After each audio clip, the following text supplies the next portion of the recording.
Welcome to the Grad Aid Entry page. Let's review some of the key data elements that are integrated into the page.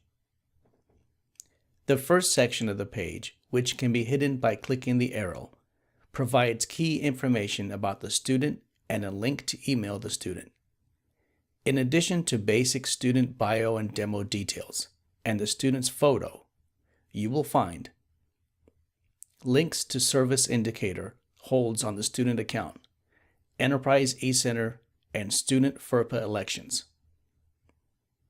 The mail code that will be used if the student receives a paper paycheck. The mail code is populated from a table containing a default mail code for each department.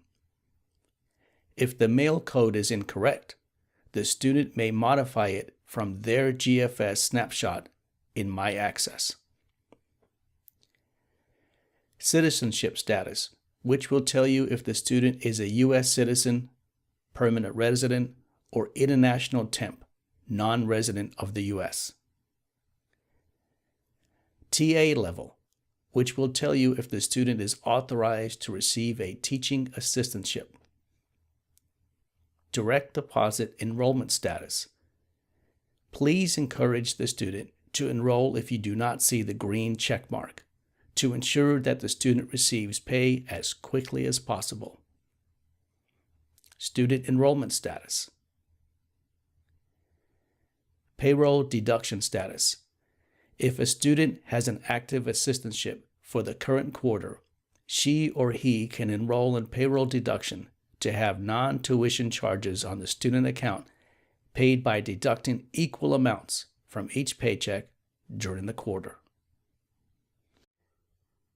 The next section of the page, the term summary, details enrollment and will be a frequent point of reference as you are entering aid. This section includes units in progress, meaning the number of units for which the student is registered for the current quarter and previous quarters. Home org, which is the primary department from the student's program plan. If the student is active in more than one program, you are able to change it here by clicking on the pencil.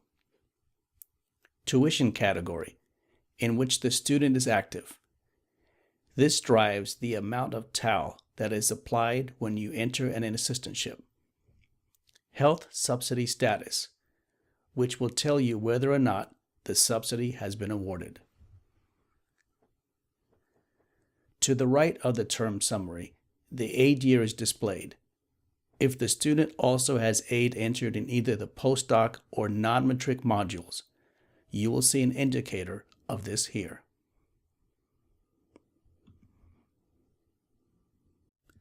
Up next, the all aid summary, a summary of all approved and pending approval aid entered for the academic year, categorized by type of aid.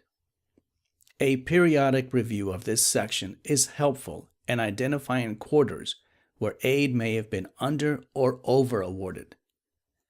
The student is also able to see the same view of data called the GFS snapshot in My Access, which is an aid to you when students have questions about their aid. Lastly are the aid entry details, which will be your primary workspace on the page. Aid details are organized into tabs for fellowship stipend, fellowship tuition, assistantship salary, and assistantship tuition TAL. Clicking the arrow allows you to see the details of what has been previously entered. As you scroll down the page, you can see disbursement and financial information, and space for notes about each aid line, as well as information about the originator and approvers.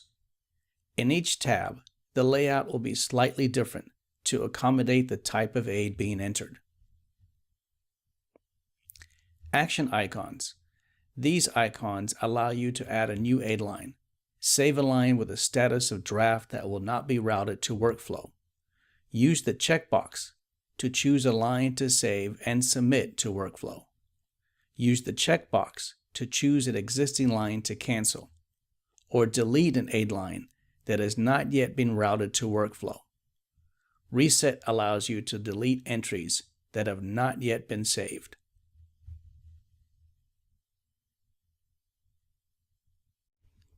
Building on the previous sections, before you begin entering aid, gather the following information. Types of aid to be awarded to the student. Amount of aid, including number of hours per week if paying an assistantship. PTAs to be charged for the aid. Item types for the PTAs, set up with charge priorities for the types of aid awarded, and quarters covered by the aid. Now, we will move on to aid entry to conclude this course.